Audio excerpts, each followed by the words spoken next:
April 22వ తేదీన జరిగిన పహల్గామ్ ఉగ్రవాద దాడికి ప్రతిస్పందనగా భారత సాయుధ బలగాలు పాకిస్తాన్ మరియు పాక్ ఆక్రమిత కశ్మీర్లోని 9 ఉగ్రవాద శిబిరాలపై వైమానిక దాడులను ప్రారంభించాయి.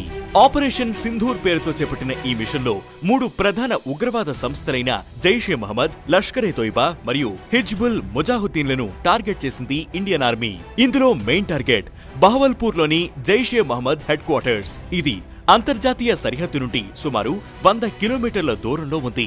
ఈ పట్టణం జైషే మహమ్మద్ కార్యకలాపాల సెంటర్ పాయింట్ గా పరిగణించబడుతుంది. 2019 పుల్వామా దాడి నుండి ఇది భారత నిఘాలో ఉంది.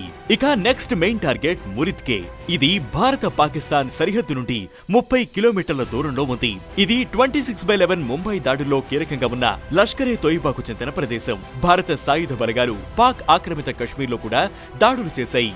తంగర్ సెక్టార్లో సవాయి శిబిరంపై మిసైళ్లు దాడి చేశాయి. ఇది కూడా లష్కర్-ఎ-తోయిబాకు చెందిన ఒక మెయిన్ హబ్. 2024 అక్టోబర్లో జరిగిన సోన్మార్గ్, గుల్మార్గ్ దాడులతో పాటు ఇటీవలి పహల్గామ్ దాడులతో సహా పలు హై ప్రొఫైల్ దాడులకు ఈ ప్రదేశంలో సంబంధాలు ఉన్నట్లు గుర్తించారు.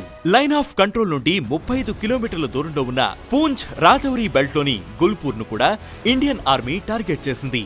ఇంటెలిజెన్స్ సమాచారం ప్రకారం 2023 ఏప్రిల్లో పూంచ్ లో భారత సైనికులపై జరిగిన దాడి మరియు జూన్ 2024లో హిందూ యాత్రికులను తీసుకువెళ్తున్న బస్సుపై జరిగిన దాడిలో ఈ ప్రాంతం పాత్ర ఉంది. పాక్ ఆక్రమిత కశ్మీర్లోని కోట్లీలో సూసైడ్ బాంబర్లు, చొరబాటుదారులకు శిక్షణ జరుగుతుంది. ఇక్కడ ఒకేసారి 50 మంది ఉగ్రవాదులకు శిక్షణిచ్చే సామర్థ్యం ఉన్న వసతులు ఉన్నాయి.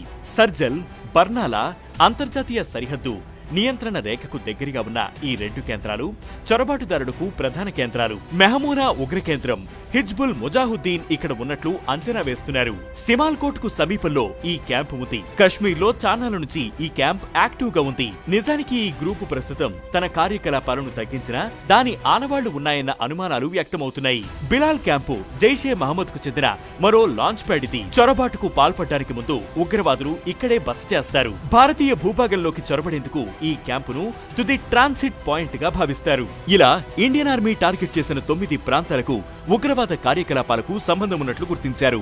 ఉన్నత స్థాయి వర్గాలు తెలిపిన వివరాల ప్రకారం Indian external intelligence agency research and analysis wing విస్తృతమైన నిఘా ద్వారా ఈ 9 లక్ష్యాలను గుర్తించింది. ఈ ఇంటెలిజెన్స్ ఆధారంగా అత్యంత జాగ్రత్తగా ప్లాన్ చేసి ఇండియన్ ఆర్మీ ఈ దాడులను నిర్వహించింది. ఈ దాడుల్లో మొత్తం 80 మంది ఉగ్రవాదులు హతమైనట్లు సమాచారం.